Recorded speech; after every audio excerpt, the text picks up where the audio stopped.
Well, all right, so do you need to start something? Or? No, we should begin. If it's starting by itself. Okay. Well, this is, I was telling Professor Claremont, who I told the others we started together here. The Langbein connection was, I guess, not so successful to draw in people. I wondered how people would know it. Anyway, I would first of all like to say very much thanks to Kirk for having me come here in the Federalist Society. I really appreciate being back at Cornell. And this book started out quite literally with Professor Claremont here in presence in the room next door when I had Rudolf Schlesinger as professor here. And he was, without a doubt, as I was just saying, the single best lecturer I've ever had anywhere. He wasn't a Socratic lecturer, but it was right here next door. And I did something that nobody else, so far as I know, you'll correct me if I'm wrong, is I actually followed his footsteps backwards. And his footsteps backwards were at the University of Munich, where he had done a doctorate. Beautiful place. And yes, it's actually a very nice place. And so it wasn't exactly the worst of things to go there. No. Here we go. This, by the way, is the first time I've ever done this kind of presentation, literally. John Langbein wrote in the 70s about criminal procedure, and in the 80s he wrote a very famous article. He's a professor at Yale these days, and he wrote an article, The German Advantage in Civil Procedure. And as academic works go, it created something of a stir, more than you might normally expect. It got several reactions. Well, the German system's not as good as he says it is. It was inefficiency is good. I mean, how do you like that? It was said that, well, even if it's a good idea, it wouldn't work here. But nobody said the U.S. system works well. That wasn't considered. Well, the U.S. system doesn't work very well. This is the book that we used in Schlesinger's class. It was by Maurice Rosenberg, who later became the Assistant Attorney General of the United States, heading the Office for the Improvement of the Administration of Justice. And if you think it's good, well, this is what he said about civil procedure in America. The only good thing he could find to say about it was it was better than criminal justice. Well, yeah, that's kind of limited. It's actually not controversial what I say in the book, the failures of American civil justice, because everybody knows that. I list 150 books in the book that say that. What's controversial is that we might learn from somebody else, and God forbid, especially the Germans. Well, here's why I think we can really talk. What do we expect from civil justice? That's kind of the goal. What I'm looking to in this book is to find things where we might get some good ideas for abroad to make things work better. And, this Magna Carta, everybody's wonderful thing. They actually quoted this when the Federal Rules of Civil Procedure were introduced to the ABA in 1936. And this is the goal. One of the most sad things, the Declarations of Right. There were many states adopted these at the beginning in 1776, that every free man, for any injury done to him in his person or property, ought to have remedy by the course of the law of the land, and ought to have justice and right, freely without sale, fully without any denial, and speedily without delay, according to the law of life. That's the theme of my book. That says these are the goals that we want to get to. This is a provision in the Maryland State Constitution to this day and in other state constitutions. It is not unusual. It's paralleled in Article 1 of the Federal Rules of Civil Procedure to secure the just, speedy, and inexpensive determination of every action and proceeding. Well, I deem from this 4 values: substantive accuracy, decision according to law; procedural fairness in the process; access to justice for everyone; and efficiency. And curiously enough, there's a new book on English civil procedure by Neil Andrews, says basically the same 4, the same package.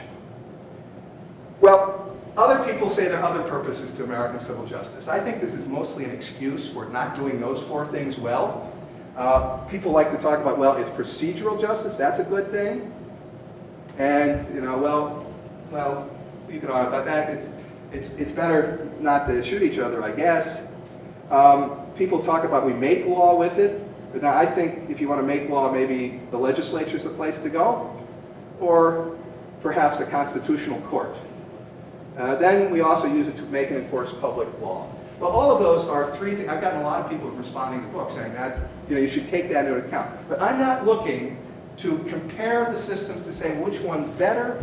I'm looking to find good ideas for what it principally does. And the primary function, I think, is that its primary function is to apply law to decide disputes. And I think of it, if it does these other things, it's like a multifunction device. So if it's a multifunction device, it's got to do at least what I want it to do, or you don't want it. Well, this is a multifunction device. It didn't work so well, and so it gets canned. Well, if the legal system can't do the most basic thing, decide disputes according to law, then it's got a problem. And as I said, I think everybody agrees that it does, and there's talk about going to something else. Now, you bear with me, I have this in 3 chunks, and so I have to, let's see, go to my prezzies here, and go to number 2. Now, I've broken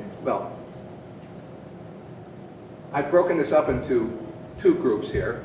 Let's see, this is going to be full screen. And it's kind of good because then I'm not used to doing this. So Langbein talked about 1. I got 10. Top 10 list. So Langbein is meeting Letterman here. And what does he say? But I'm saying here, it's not a beauty contest. We're not looking for the best legal system, which is the most beautiful. We're looking for ideas and good ones. And this fellow, Edmund Sunderland, is the author of the pretrial provisions of the Federal Rules of Civil Procedure. And he said litigation is merely a means to an end like transportation.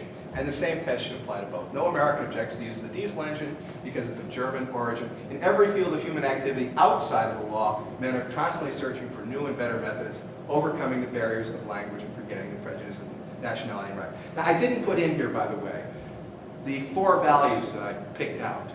I specifically state are the same 4 values behind the German system. We're not looking at different values.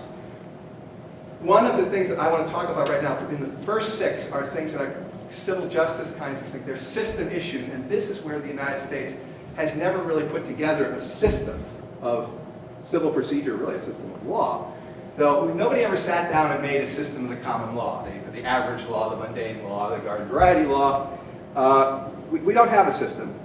So what we do have, I like to say our civil justice system is like a taxi cab system. It's gotten a little bit more modern recently, but it basically responds to a few people who want to go from one place to another, and for them, it may be okay. But the German system is like public transportation, and this is the Munich system. You can go anywhere. Subways, buses, trains, and all for a low price. And that's what the European German systems are trying to do, is to be something for everybody. All right, so now I'm into my top 10.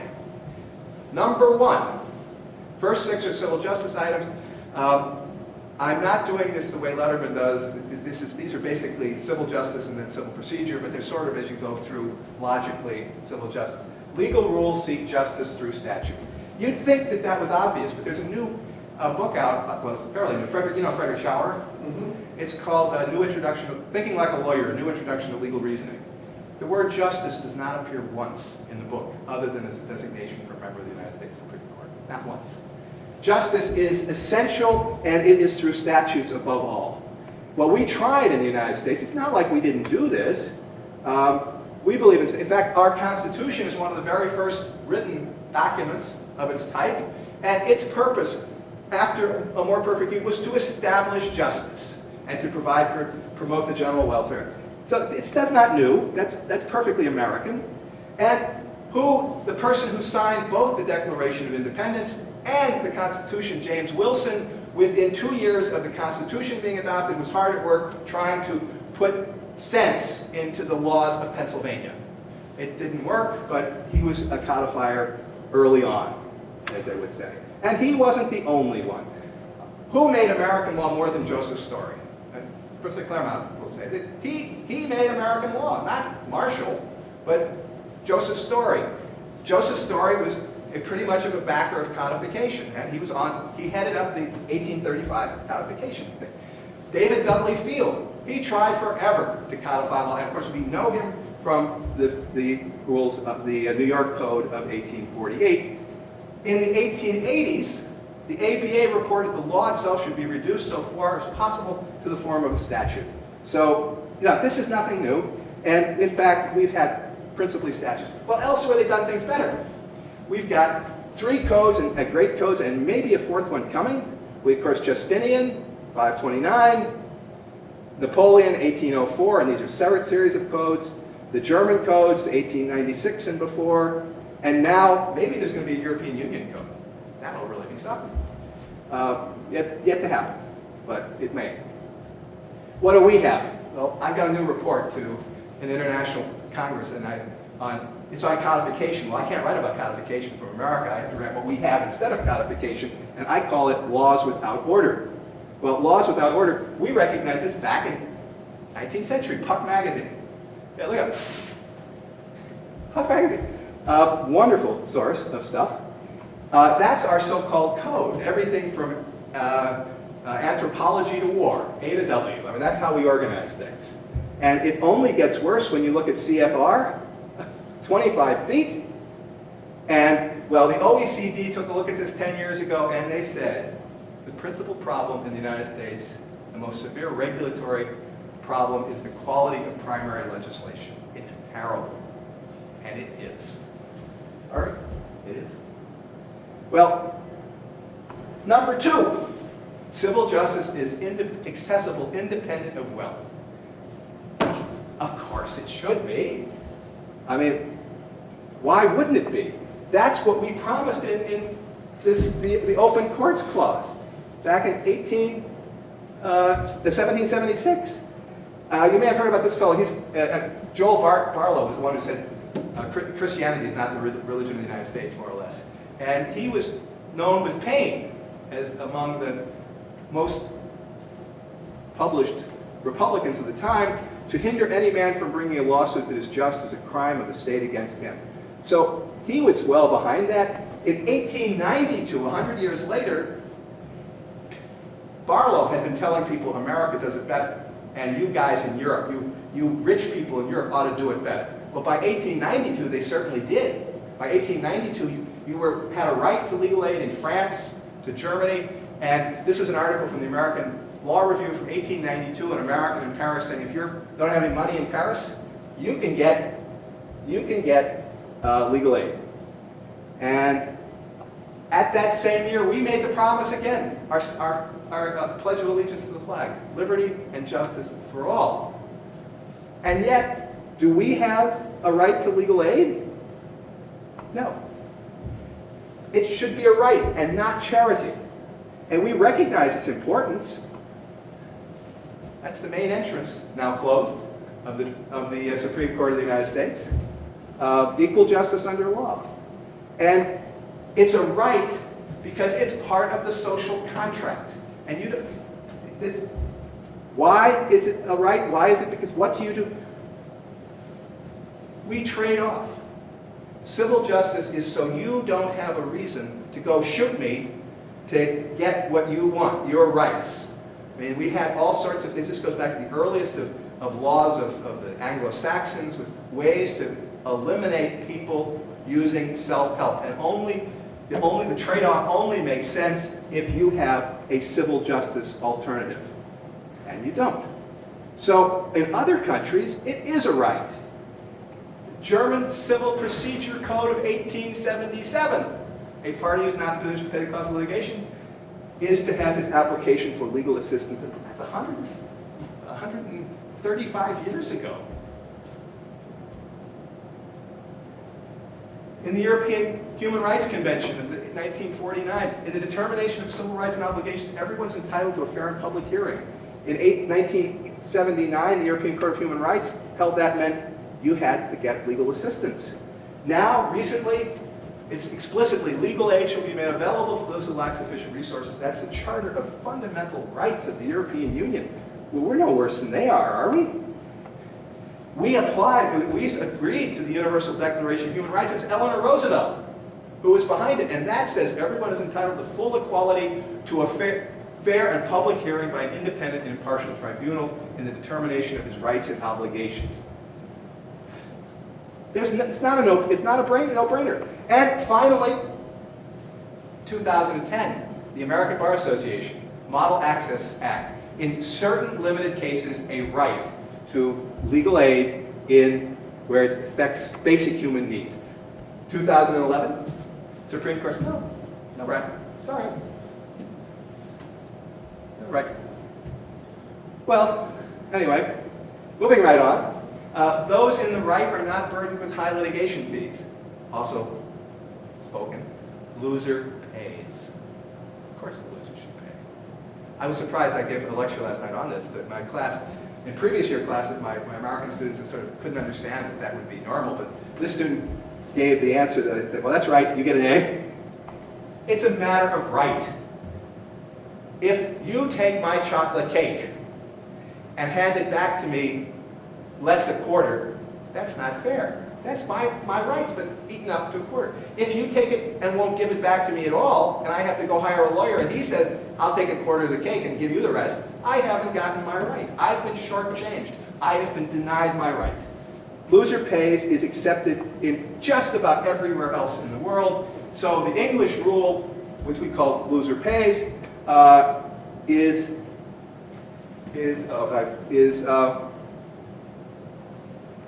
literally almost everywhere. We just have a new book that's come out that surveyed this as a topic at the International Academy of Comparative Law, a couple meeting in Washington. And so, it's like, now, in Virginia, we recognized this back in 1778. This is not like new. 1778, we said, you know, you shouldn't have to give up. You shouldn't have to pay anything besides what you get from the other side. It was the rule in New York until 1848. It's the rule to this day when it comes to costs in the federal courts and the state courts. So, loser pays, yes, seems obvious. It's got to be a limited right. It can't be anything, and that's the problem that England has with the English rule. And they've taken a look, they've been importing stuff from Germany is because you can't let, say, you sue General Motors and General Motors spends $10 million to beat you. They can't collect $10 million from you. No, it's got to be limited. And so, but that's what America has long recognized. Who recognizes Theodore Sedgwick? Nobody. You do. Yeah. What was Theodore Sedgwick? He wrote a book on statute of damages. Yes. Yeah. And he was Roscoe Pound, the great jurist in the 20th century, had a list of formative works in American law, like 15 books. Half of them were by Story, 2 were by Sedgwick. And they were damages and Statute of limitations. Was the statute of limitations, sir? Yeah, right, exactly.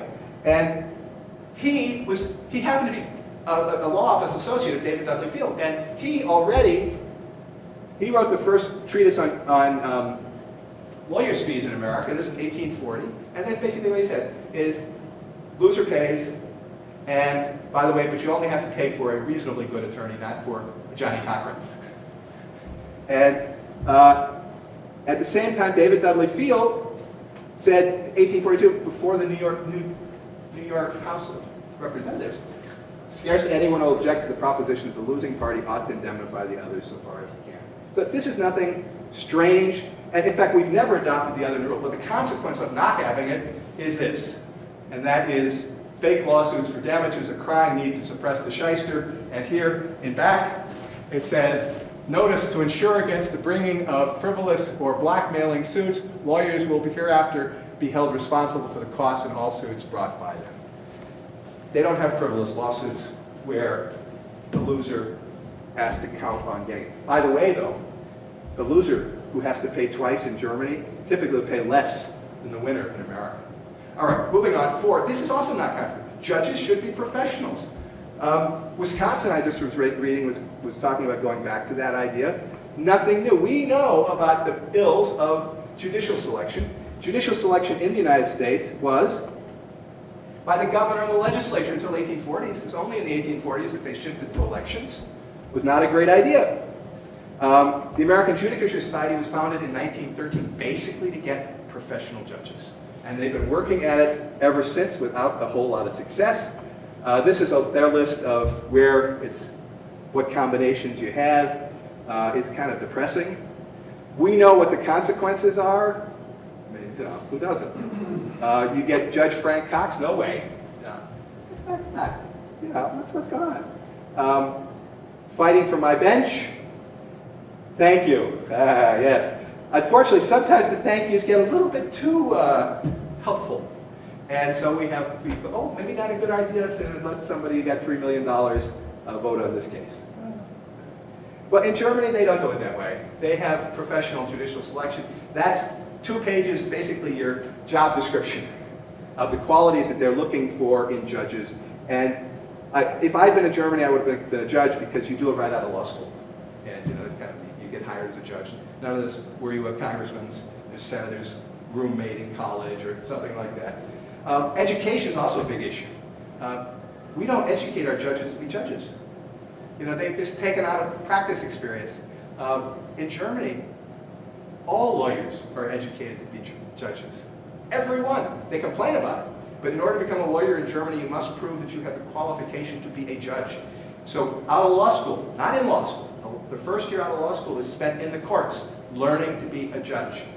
And it certainly you can question about for a lot of reasons, but it really means you got good lawyers and good judges there, and you do. Now, they're a different kind of judge, mind you, but that's not necessarily a bad thing. Next, trusted authorities coordinate civil justice. All right, what I mean by that, there's somebody actually out there looking to make sure there's a system that works. The idea is not foreign to us, it's just we don't have any success with it. They basically, you look back in the 1870s, it's very interesting to follow this historically, because the United States, Germany, the economic development, very much parallel. Up until about the 1840s, you're still pre-industrial economy. 1840s to 1870s, you're getting the industrial economy. By the 1880s, everything's full scale. You got national economies, international economies. It's today's world. And 1877, Germany, Ministry of Justice after the unification. 1870, Department of Justice in America. Now, mind you, the Department of Justice in America, however, still was basically just the government's lawyer. It didn't take a role in the laws, and we saw that. So, in 1881, Francis Whalen, Dean of Harvard, the Yale Law School, and head of the Social Science Association, said, hey, you know, we really need somebody to look at these laws, to make the laws fit. And that's what in Germany, that's in fact what the Ministry of Justice was doing. They were putting together the civil code that I've already mentioned to you. Okay, well, back in the United States, we were conscious of it, and we tried other things. Uniform laws, starting in 1892. Unfortunately, they haven't worked too well. Well, Cardozo said, you know what we need? We need a Ministry of Justice. That's what we need, somebody to put this all together. And that got a fairly good press. And 2 years later, the American Law Institute. They're fine. That's their ideal, is to create laws that make sense. Not that terrible mess of laws. But still to this day, this is the U.S. Department of Justice mission statement. It's basically a lawyer for the government. It doesn't have that role of looking after the legal system. The German Federal Ministry of does. It drafts legislation. It's mainly looking to make sure that the system works. Is it such a strange idea? England, God bless, England now has a Ministry of Justice. Who would have thought it? The Home Secretary 10 years ago was replaced with the Ministry of Justice. So I mean, England can do it, maybe we can too. OECD again, they said, yeah, you know, the problem here is we don't have a parliamentary system. We can't put through any of these. ALI, they're wonderful. They're really hardworking people. Uniform Laws Commission, they're all wonderful people. They don't have any connection to people who actually adopt the laws. I was involved in the, you ever hear about Article 2B, which was going to govern software? It was going to be a reform to the Uniform Commercial Code. And none of us had anything to do with it, can avoid the obvious pun you have to make. It was not to be. And they then passed it as USITA, the Uniform Computer Information Transactions Act. It was adopted by precisely 2 states in the country, the so-called the AOL states. I testified in Maryland before I had anything to do with Maryland, and they passed it, but they're one of 2. So they're dead. And the whole 10 years of not just 2B, but the whole revision of UCC down the tubes, it didn't work. We can't make laws anymore. We can't amend laws anymore. And I think part of that is because we don't have a decent. So 6. Now this is, I was going to really put this in under not under system, but under civil procedure, but the other four go together, so I wanted to take this out. Jurisdiction is determined without litigation. God, yes. Professor Claremont, how much time do you spend on jurisdiction in your first year contracts, as percentage-wise? About 20%. 20%. And if you added in the eerie issues of applicable law? 30%. You're probably on the low side, wouldn't you say? Yeah. Yeah. It only hit me when I was writing this book. Does that have anything to do with any jurisdiction outside the United States of America? Will I teach or? Yeah, no, I don't mean what you teach generally, but when you talk about jurisdiction, you're not talking about whether France has jurisdiction over something. You may mention it, but it's basically U.S. stuff. But I start to think about it. That's 30% of your time in school is spent learning about which American court will decide under which American law. A well-organized system doesn't do that. Here's a well-organized system. It's an organization chartered with the Cornell Law Library. You know who is responsible for what. My goodness, what possible sense? Well, you hear the classroom time that's spent on personal jurisdiction and subject matter jurisdiction. I loved it, actually. The first brief I had to write in practice was international jurisdiction. I did well with Schlesinger because I love this stuff. It makes no sense. In Germany, every judge in every case has to consider whether there's personal jurisdiction or subject matter jurisdiction. I said to one German lawyer once, he said, what do they take, about 30 seconds? He said, no, more about 5. I mean, that's how much time it takes. No time at all. In the United States, only on request, and then months. Maybe longer. It's absurd. Why should that be the case? Germany, simple rules. Very simple. It's simple rules. Place of domicile of the defendant. Bad thing. You know why lawyers don't like that? Because when you're representing the plaintiff and the place of domicile of the defendant is somewhere else, that means you're sending a client, your most precious commodity of all, somewhere else. Not good. Don't like that. So what do we have? International shoe. You know, you can read, that's how many was it? We got 65, 67 years ago, and pick up a recent decision and say, well, we're still not clear about what this means. Oh, come on. You know, I mean, and the worst of it all is it doesn't have to be that way. This is not something where there's any constitutional issue. Justice Jackson, I realized that this was the case. I looked at this and I said, I got to find somebody who says this besides me. Well, what better person to say it than Justice Jackson? 1944, he says in New York, the lawyer's clause of the Constitution, the full faith and credit, it's the foundation, it could be the foundation for a truly national system of justice. But unfortunately, international shoe was decided in 1945. He took no part in the decision of that case. Instead, he went to Nuremberg to prosecute some pretty horrible people. And he did it well. Now, the interesting thing is we often say we can't reach a good solution because we're so many different peoples. But since then, we have the Brussels Regulation and the Brussels Convention, and 27 different nations speaking languages from Lithuanian to Spanish to Icelandic, too. They managed to come together, and after 20 or 30 years, and we're in the same boat as we always were. Come on, I mean, this is, you know, you can only shake your head and say, why is this so? All right, well, now we're 2/3 of the way through. I got one more to ask you to bear with me on. Okay, now we get to more civil process as opposed to civil justice. And what I want to talk about here, I want to talk about the four. There's a fundamental problem that is hardly ever recognized in civil procedure. Occasionally you find it noted, but it's really, in both systems, it's hardly noted. It's the interdependency of law and fact. Now, I've said the principal thing I want civil procedure to do is to apply law to the facts. You can't apply law to the facts until you know what the facts are. But you can't know which facts are relevant until you know which law is. So you're between a rock and a hard place. You've got to know enough about the facts to pick the law, but you've got enough about the law to pick the facts. So this is a real challenge. This is a new group, by the way. You may not have heard of it in The Hague, called Innovating Justice, and this was my contribution, was a challenge, how to narrow issues without denying a day in court. And this is the historic problem that Americans have had, and we've been between one and the other. If narrowed too soon, just claims are denied. If narrowed too late, unjust delay and expense result, and if never narrowed, you don't have a decision according to law. So what can you do about that? And, well, for a century, I love this line. This is from Stevens on pleading. I have like all 11 editions. The first one came out in 1824 in England. It goes through 11 in the United States. Williston does one. And his very first sentence in these books, in the course of administering justice between litigating parties, there are two successive objects: to ascertain the subject for decision and to decide. And I would submit that this is where the 1938 federal rules fall down completely, is they do not ascertain the subject for decision. And that means they don't work. Now, under the old the common law pleading that Stevens was describing, the parties would make one issue determinative. That's what they, either fact or law, but it had to be one single issue.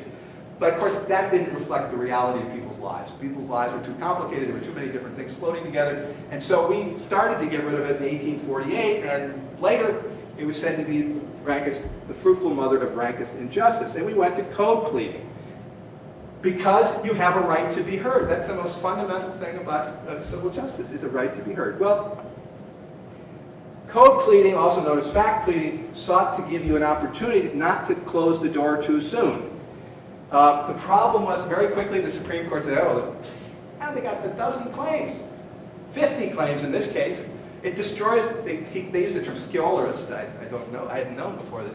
Destroys the certainty and simplicity of all pleadings and introduces on the record an endless wrangling and writing, perplexing the court, delaying and impeding the administration of justice. So they didn't like the openness of it, of fact pleading. Meanwhile, though, Clark saw in the course of the decade, this century, a lot of people took the fact pleading back to the old days of common law pleading and special pleading and made it too constraining. So he said it did more damage than the forms of action ever could. So you've got this problem: narrow too soon or narrow too late. How do you deal with it? Trials come along when you haven't narrowed it. Trial by ambush is what happens. So it basically didn't work. And so our solution was no surprises. Now, by the way, no surprises is a fundamental element in German civil justice. No surprises. So how do we make sure there are no surprises? Well, we make sure that you can discover everything.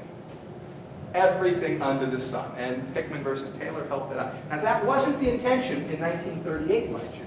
That's the way it's developed. But that wasn't the 1938 idea. But this is what happens. Now, I'm old enough that we still had discovery without electronic. And I had a case, German plaintiff. We produced 500,000 pages of documents in Germany, thank God. And I was the only one who spoke German. Well, we hired German law students, and American lawyers went over and they went through them. 500,000 pages. It was literally several rooms filled with stuff like this.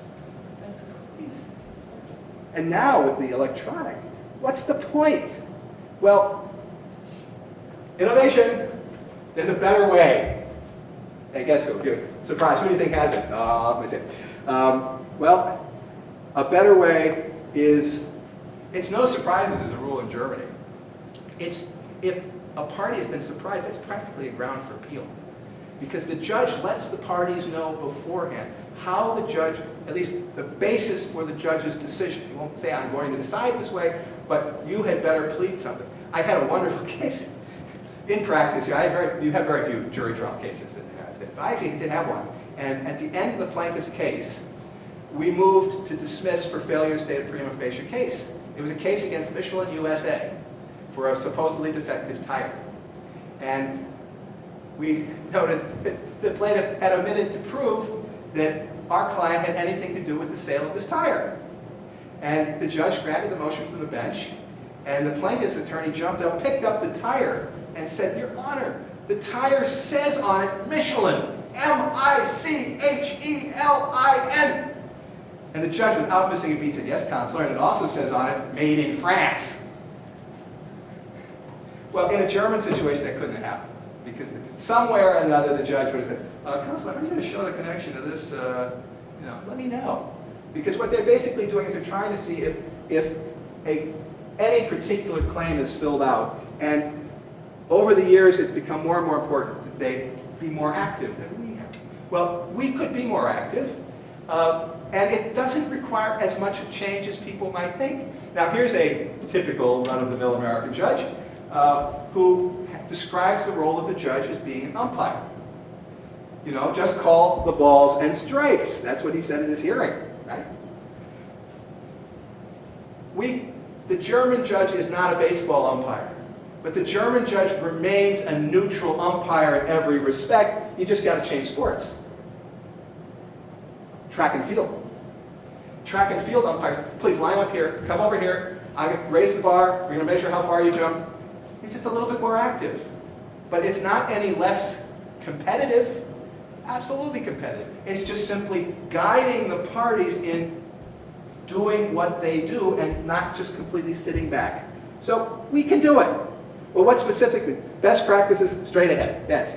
What can we do? Well, you'd think it was obvious, wouldn't it? The parties tell the courts about their disputes.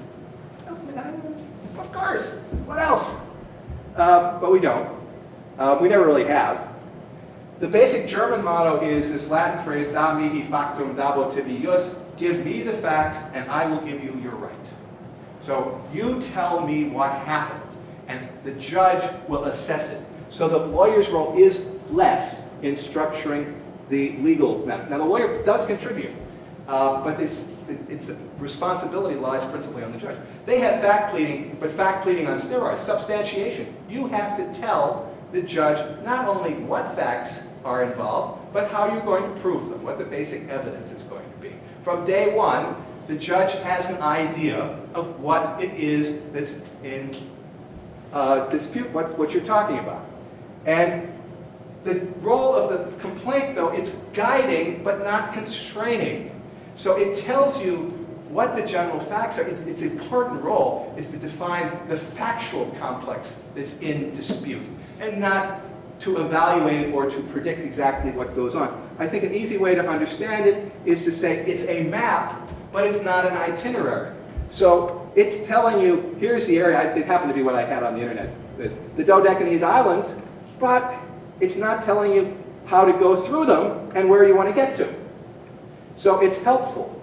It's a start. It's the whole system here is designed to bring law and facts together in a rational way over the period of time. Well, Clark admired that pleading system. He hated fact pleading because it was constraining. It would mean you couldn't show things that maybe turn out to be relevant.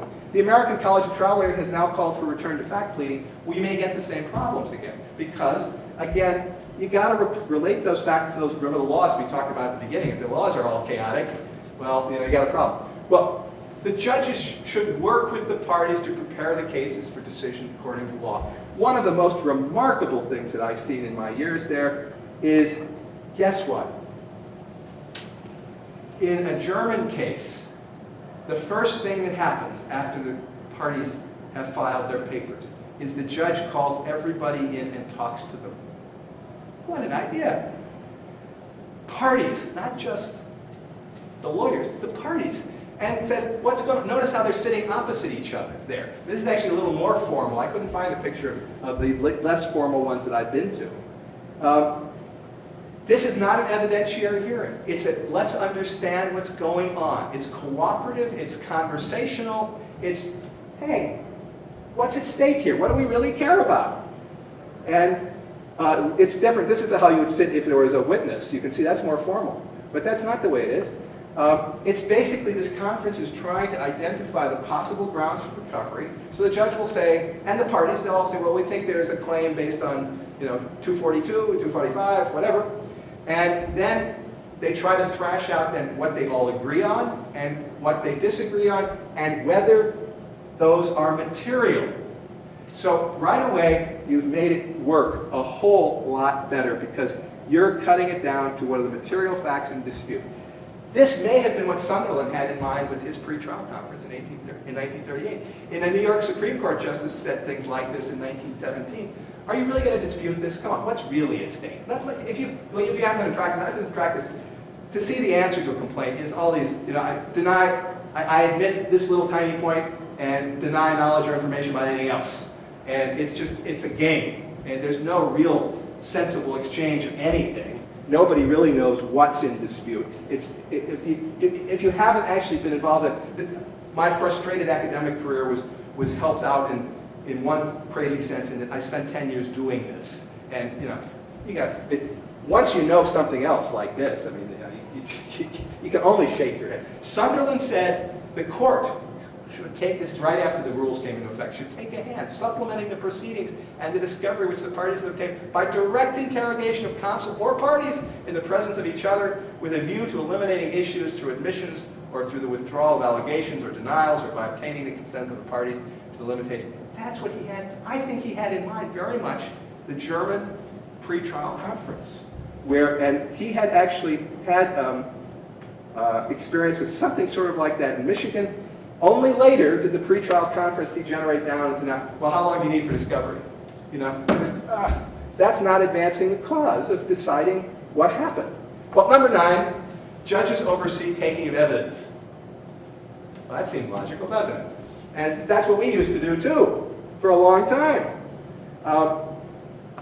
It's actually directed by the judge in Germany, which keeps everything in nice bounds.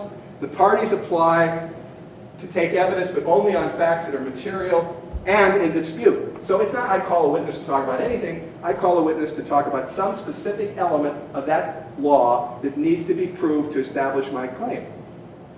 All right. Judges approve each application individually. They decide when it's going to happen. And usually you're talking in half-hour increments, or maybe 15-minute increments, not the days and half-days that we're used to. The judge actually asks the questions.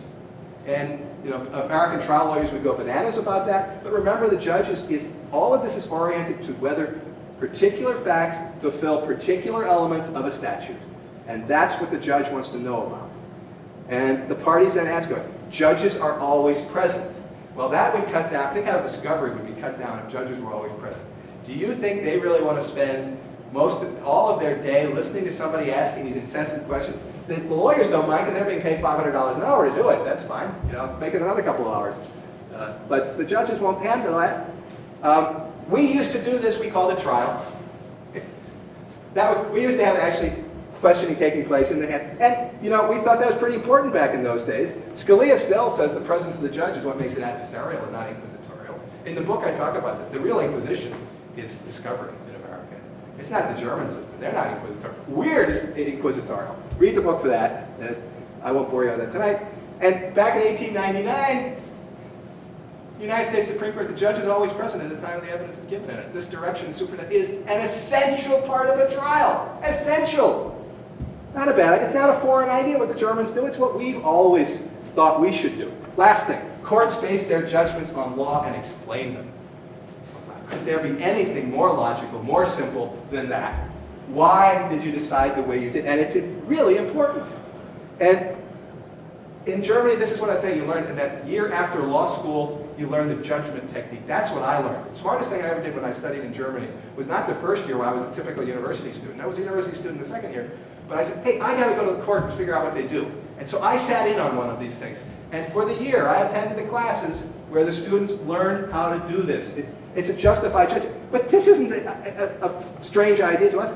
The judges in every case have to fully explain why they decided the case as they did. And that means everything. That means they must address the factual and legal contentions essential to what they decided, as well as those that came from the parties otherwise. Absolutely critical.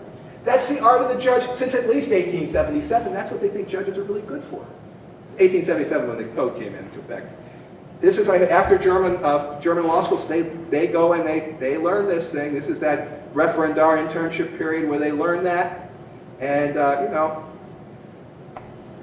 it means that the parties know exactly why the judges decided as they did. They have one, they know it. It means review is easy.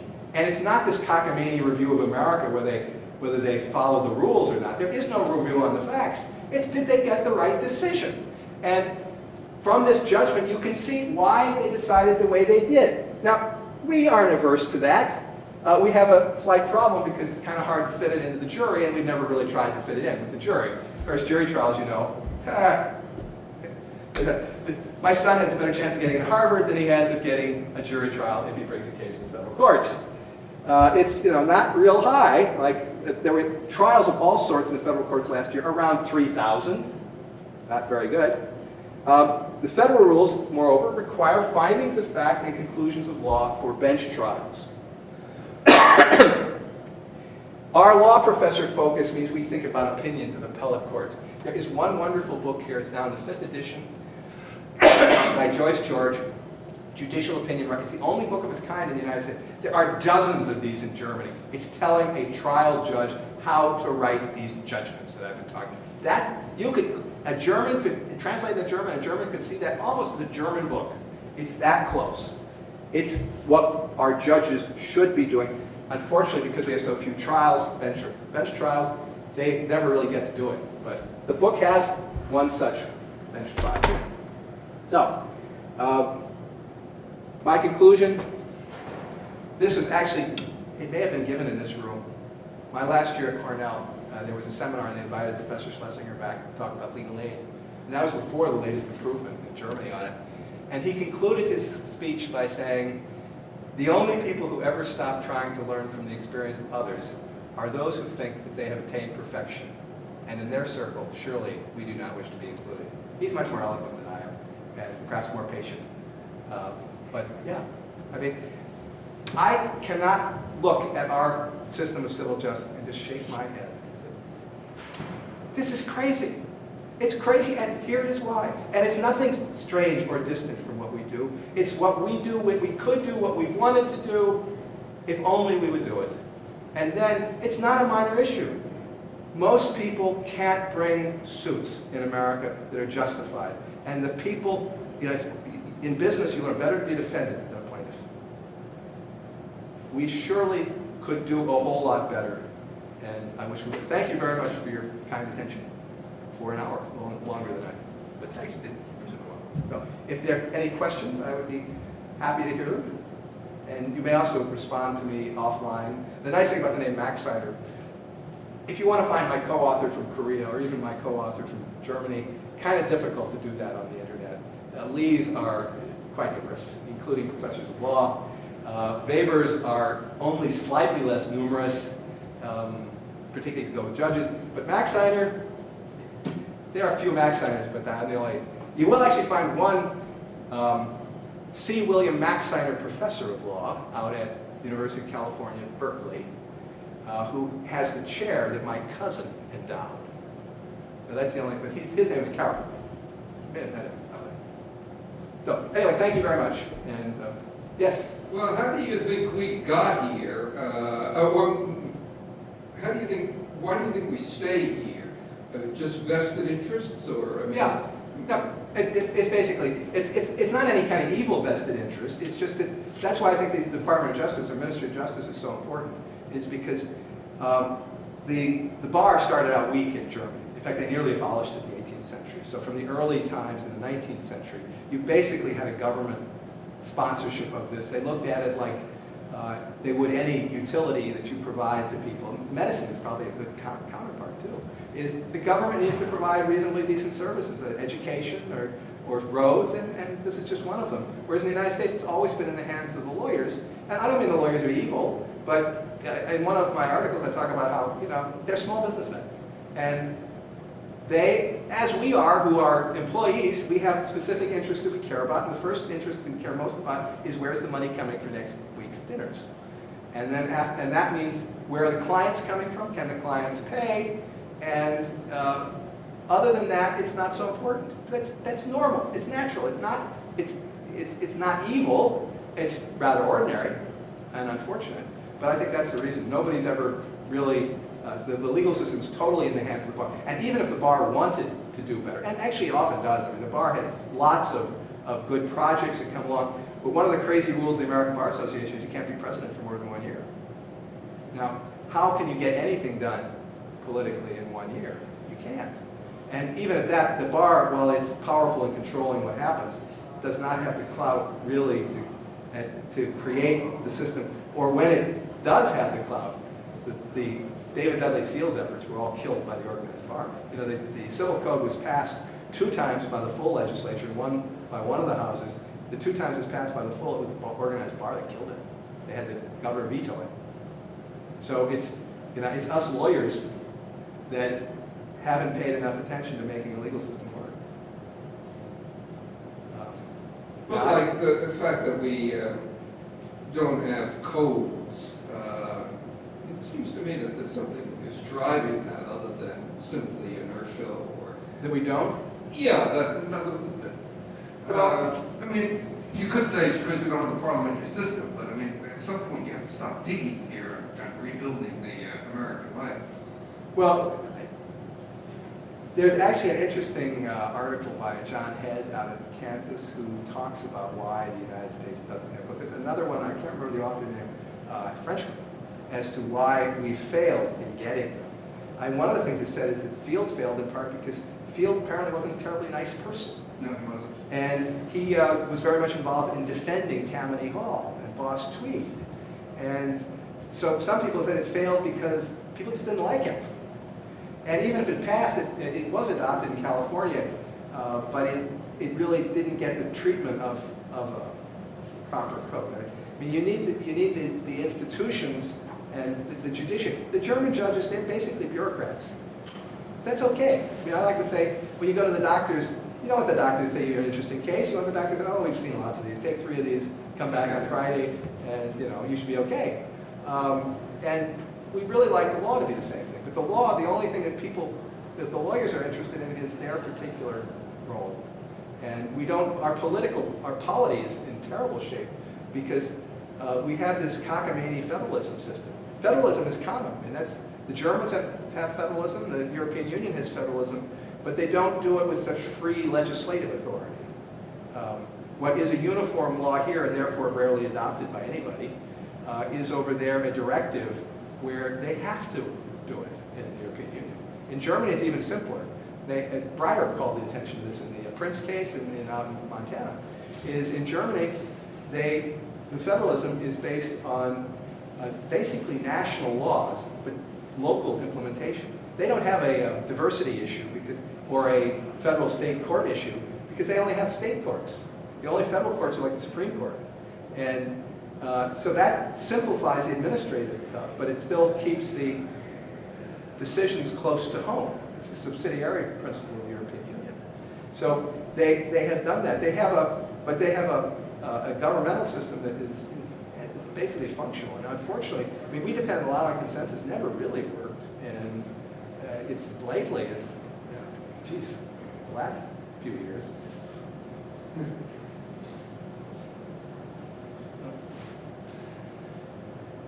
Well, I thank you again. Thank you very much. Thank you. I will not say I'm thinking. So, very good. Thank you very much. I'm off to get my kids. Great to see you. Well, I'm very glad to see you. I'm very glad to have such a distinguished visitor. Very depressing talk. And thank you very much. And I hope you will now go and reform the American system following previous Well, life. it gave me a lot to think about. Thank you to you both for attending. I really appreciate it. Thank you for coming. And I hope that I'm happy with you in the Federalist Society for, it could cost you a little bit of money. No, don't worry about it. We've been discussing this for a while with them. Well, if you get a tape out of it, then hopefully Oh, yeah. you can get some, That's hopefully that'll come out and It's close, so you don't.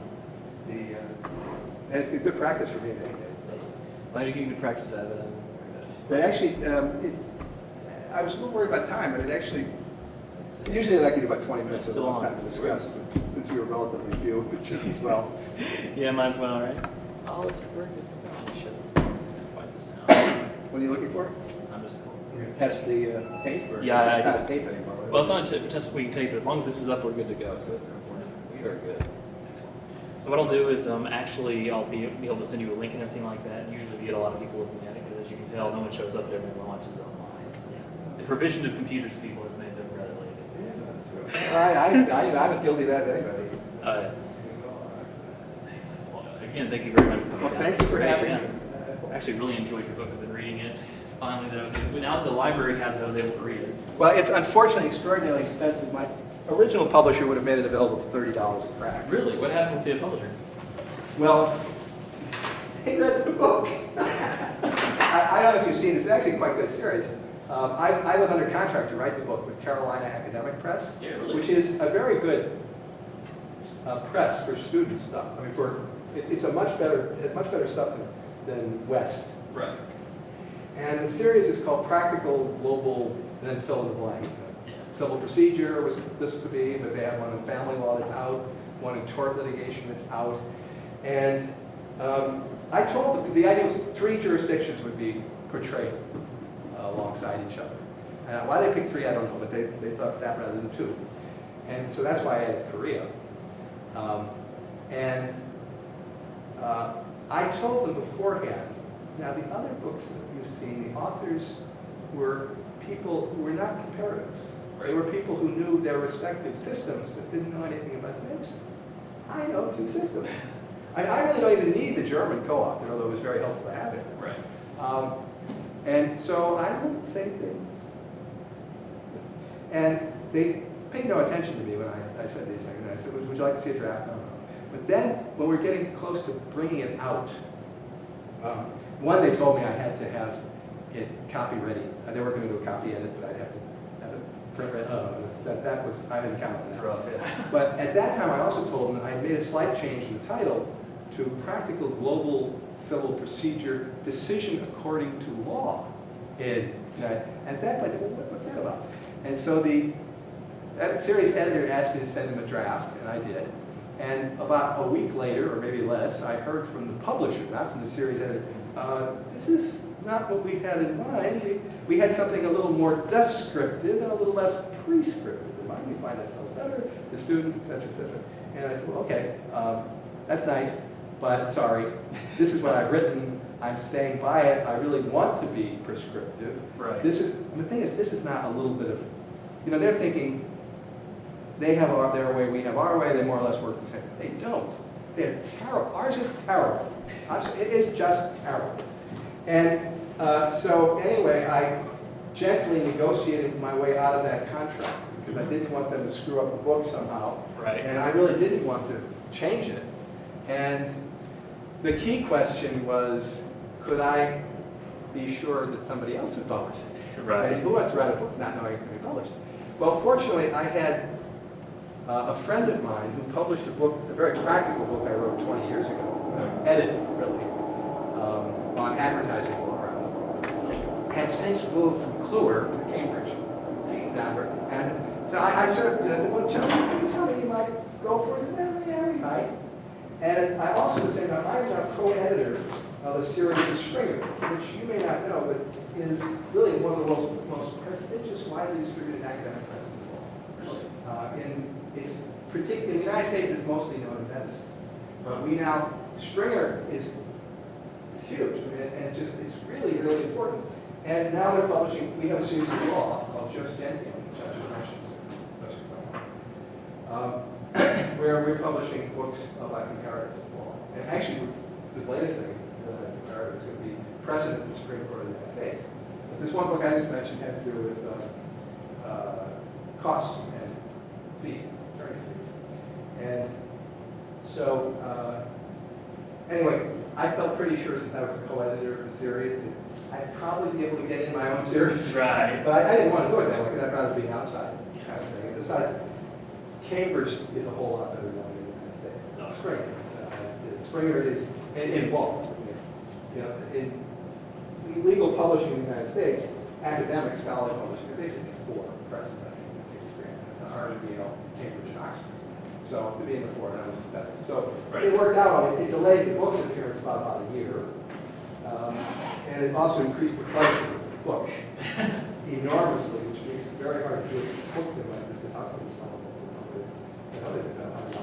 Like I said, I'm now using it actually in my comparative law class. Really? I had the original series I thought I did in Ryan. So anyway, I'm very happy with the book, and if only people would read it. I was telling you this environment. I always had a review of the Wall Street Journal, but it wasn't going to happen. It's really very good. I've heard in there or anywhere else nowadays, because law topics are just... Well, the reason I would have gotten it is this fellow, Philip Powell, who runs the Common Good, is there a lot in that head. Right. He wrote the foreword to the book. Right. And they were basically going to adapt the foreword. And they had an editor at Wall Street Journal, did, apparently adapted the foreword. And they were ready to go with it. They had to get the approval of the chief editor. The chief editor was what's the news here? They're very legal to the word very true. But what's different is, they're literally, I've listed over 100 books that say the American civil business system. I mean, that was honestly the impression I've always gotten from both Claremont classes That and it doesn't everything else. work. But yeah, it's broken. Yeah, well, it is terribly broken. It's awful. I mean, it's a scandal. And the thing is, it affects everything. This goes beyond just that. Basically, the legal system isn't working in the United States. We have all these law professors that fiddle around in the corners. And they're all well-intended. The saddest thing about all this, I really don't think there are very many people involved in all this who aren't well-intended. Yeah, I mean, it's one of those situations where you feel as if people kind of want to do good, but they just don't really know, they don't go back far enough to realize the whole system is broken instead of just small parts of it. When I did this a little bit more Federalist Society oriented, but I was basically from the start, I've been trying to say, Scalia is so funny, he doesn't want to hear about foreign law. The system he wants is the German system. I mean, Yeah. we hear about foreign law, but that's much more the system he wants. Some of the things you have to sound it like retract every time it says German and just say the new law or something. Well, that's right. Well, you're very perceptive. Carl Wellum, who I'm sure you've heard of, told Stephen I forgot what his name was, Stefan Roosevelt, when he came to the United States as a refugee in the 30s. By the way, if you have any good ideas in law, don't ever identify their origin as being foreign. It's the kiss of death. And Roosevelt reports that to make that clear, Llewellyn repeated it 3 times. And Llewellyn didn't tell you, you studied UCC, maybe you studied UCC. Oh, yeah, actually, we're Hellman with the trees. Oh, who? Professor Hellman. Oh, yeah. He's right. down on the trees. Yeah, but he didn't know anything about that, unfortunately. But unconscionability, where do you think that came from? I'm sure that it came from somewhere foreign. It's obviously. It's from 242 of the German Civil Code. Oh my 141. gosh. And that's all over the UCC now. And I got a whole, look Maxeiner in standard terms, and you'll find a big long article about this. And it's simply, Llewellyn was a professor in Leipzig in 28. He studied high school in Germany. And he wrote a review about a book on standard terms contracting by a refugee German in the 30s. Proust is the guy's name. And he just picked it up. And his view, you read his stuff from the 50s and 60s, it's clear. He's reading the German Supreme Court cases of the day. And that's not the only thing. The good faith, the whole concept, that's 242. That's straight, and Farnsworth will tell you that came straight from the German Civil Code. I always had this feeling the UCC always, to me, it always seemed a little more civil than anything else. It is. I mean, it just has this feeling that it's much more, it covers so much more, and it's very much structured and very logical. I have a student asked in class on a contract, how come the CISG is so much better than the UCC? And I said, well, the UCC is as good as it gets. It is. UCC is respectable. It's not the best, but it's respectable. When they say Llewellyn was this crazy legal realist, well, he was writing rules for the best of them. And it's just a matter of writing good rules. And they had successes, they had failures. And it's there, but he never mentioned where it came from. And so, we got 50 years of jurisprudence where it was standing still because it didn't really work out. Unconscionability hasn't worked out. But my article will tell you. The German system does.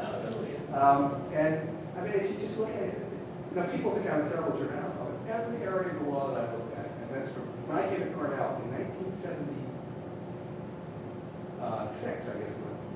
Did you ever hear of Blakey? He was a professor here for some years. Sounds very familiar, yeah. And he was something of a character. He gave me an assignment when I came back, and he said, I told him my conclusion. I said, if that's what you think, it's got to be junk. And then he read it, and he said, you're right. And it had to do with a really crazy thing. Somebody takes a car, somebody takes your car, and they have marijuana. And the car gets forfeited. And the Supreme Court of the United States actually a case in the 60s that was because the car is guilty. A little crazy, a little nutty. And then they cite a treatise by Saint Germain from the 16th century where a man killeth another with the sword of John and style, the sword be forfeit even though there's no fault of the owner. And of course they read that out of context because that's a stupid common lawyer saying it, and the civil lawyer comes back and goes, that doesn't make any sense. And they actually had this, they owned that in context. concept into the 1840s when railroad trains started to hit people and kill them, and they were forfeiting railroad engines. And the railroads didn't like that, so they changed it. And that's the supposed track of these civil forfeiture. So I wrote an article saying this is historical garbage. It actually went back to a whole lot of different things. And that was my Cornell review piece. And I then had to write another piece, and it was a German law. And the Germans had just reformed in 1968 their forfeiture laws. And it's the first book I ever read in German. It's an incredibly dense book on German forfeiture law. And the concepts are always the same. I mean, maybe a little bit different. The values are the same. Right. But somehow we screw up. You can say that. I mean, I'd say how much work did you do in was it UETA? Oh, I didn't have anything to do with UETA.